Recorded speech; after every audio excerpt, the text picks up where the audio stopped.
Bismillahirrahmanirrahim. Assalamualaikum warahmatullahi wabarakatuh. Teman-teman, selamat datang di dalam Ramadan series kita dengan tema Beningkan dari Hati. Kali ini saya ingin sharing dengan teman-teman tentang keutamaan dan keajaiban di dalam zikrullah ataupun zikir kepada Allah Subhanahu wa taala. Allah Subhanahu wa taala berfirman di dalam Al-Qur'an, A'udzubillahi minasyaitonirrajim. Bismillahirrahmanirrahim. Inna fi khalqis samawati wal ardi wa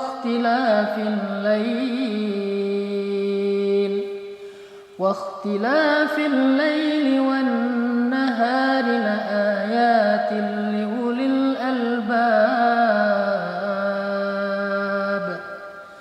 alladzina yadhkuruna Allaha qiyaman وقعودا وعلى جنوبهم الذين يذكرون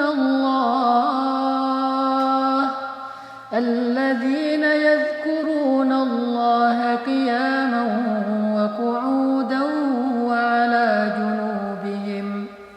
Di dalam ayat tersebut Allah Subhanahu wa taala menjelaskan tentang ciri orang-orang yang cerdas atau disebut dengan istilah ulul albab.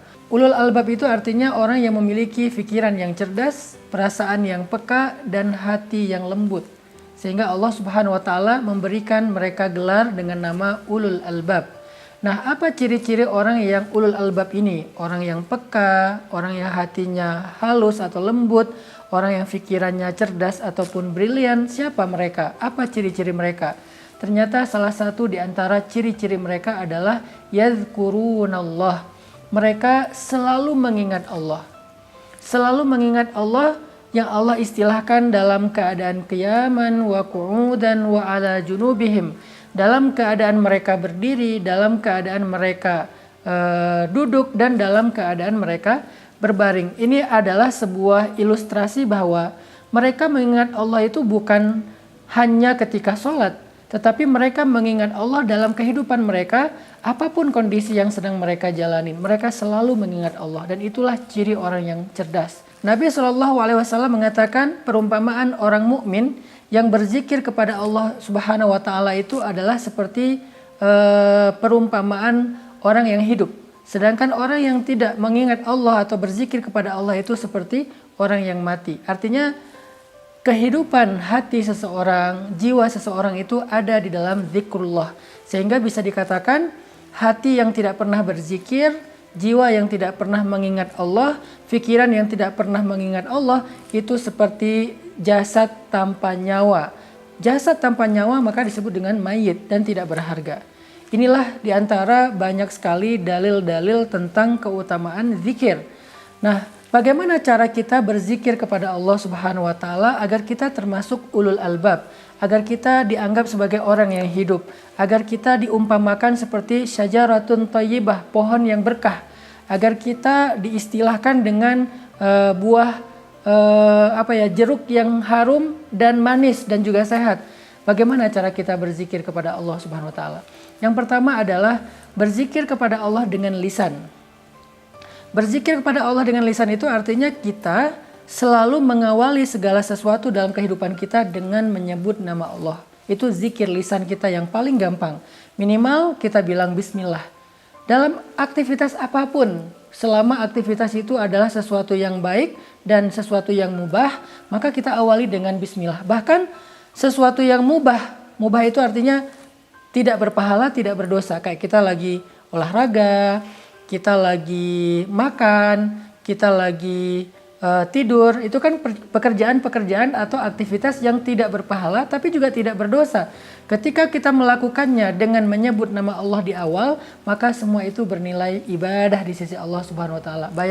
Bayangin teman-teman berangkat tidur tapi tidurnya bernilai ibadah. Teman-teman makannya bernilai ibadah. Teman-teman jalan keluar rumah, berangkat ke tempat kerja dan seterusnya, bahkan sekedar nongkrong bareng dengan gengnya, bareng dengan bestinya, kalau diawali dengan bismillah, menyebut nama Allah atau mention Allah, maka semua itu akan bernilai pahala dan ibadah di sisi Allah Subhanahu wa taala. Itulah kenapa zikir adalah sesuatu yang sangat berharga. Dan zikir itu nggak terlalu sulit sebetulnya. Kalau kita memahami betapa banyak zikir-zikir yang ringan, tetapi bernilai kebaikan yang sangat besar di sisi Allah Subhanahu wa Ta'ala.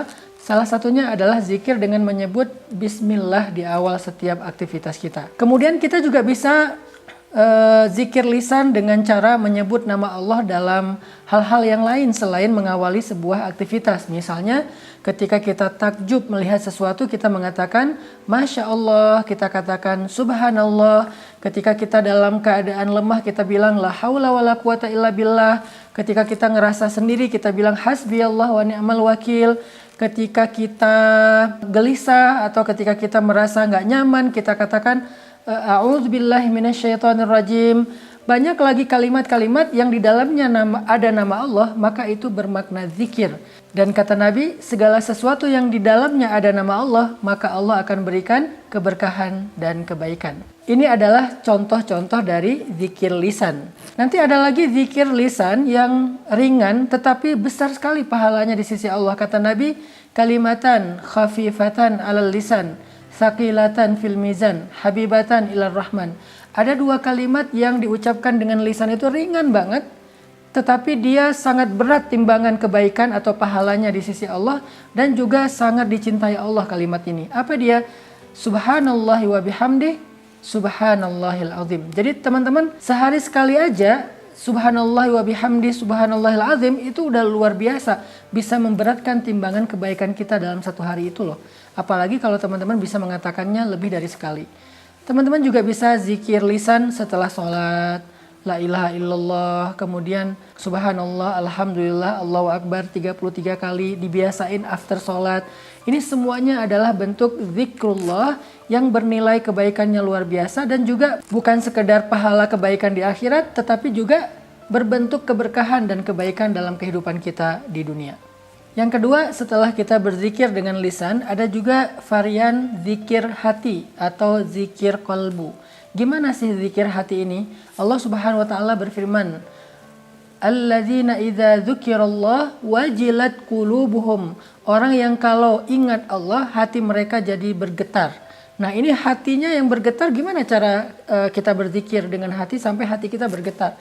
Zikir hati itu bukan sekedar kita ngucapin nama Allah, tetapi tiba-tiba kita ingat, oh kan ada Allah, oh kan saya udah ngelibatin Allah, ya udah deh serahin aja sama Allah. Nah, ketika kita ingat dengan pikiran kita, lalu ingatan itu kita masukkan ke dalam hati dalam bentuk belief, dalam bentuk yakin, dalam bentuk percaya, maka itu artinya kita sedang zikrullah dengan hati. Jadi bukan diucapin doang, tapi ingat gitu. Jadi hati itu connect dengan pikiran dan ingatan kita. Misalnya kita lagi berharap sesuatu, tetapi khawatir bisa nggak saya mendapatkan itu. Tiba-tiba ingat nih, tapi kan Allah Maha Kuasa. Ya udah deh, saya percaya aja sama Allah, selama itu baik pasti Allah akan berikan untuk saya. Itu namanya zikir hati. Atau ketika kita sedang dapat musibah, tiba-tiba kita ingat Allah, Allah pasti mau menggantinya dengan yang lebih baik dari ini kalau saya sabar dan saya ridho. Itu namanya zikir hati.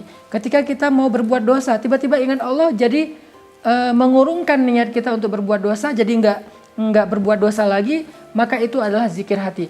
Orang yang kalau hatinya berzikir diawali dengan mengingat Allah, maka insya Allah hatinya akan menjadi tenang. Allah Subhanahu wa Ta'ala berfirman, Ala bidzikrillahi tatmainnul qulub. Bukankah dengan mengingat Allah hati menjadi tenang? Jadi zikir hati itu artinya kita ingat Allah, bahwa Allah Maha Kuasa, Allah Maha Baik, Allah Maha Kaya, Allah Maha nggak tega, Allah Maha Pengasih, Allah Maha Penyayang, Allah Maha Penerima Taubat.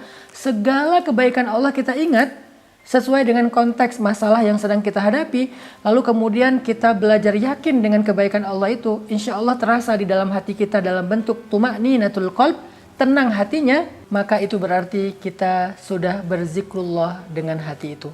Semoga dengan dua bentuk zikir ini kita bisa mulai menjalankannya sedikit demi sedikit dalam kehidupan kita. Mulai dari zikir lisan, sebutkan nama Allah dalam segala aktivitas kita, sebutkan nama Allah dalam setiap ekspresi kita, takjub, sedih, senang, happy, segala macam, sebutkan nama Allah di dalamnya. Kemudian yang kedua adalah zikir hati dan pikiran, dengan cara kita ingat-ingat nih kebesaran Allah, kebaikan Allah, kemudian belajar yakin dengan semua kebaikan Allah itu sehingga terasa hati kita menjadi tenang. Dengan demikian insya Allah kita udah punya sebuah amalan riyadhah yang menjadi modal kebahagiaan kita di dunia bahkan di akhirat. Barakallahu fikum.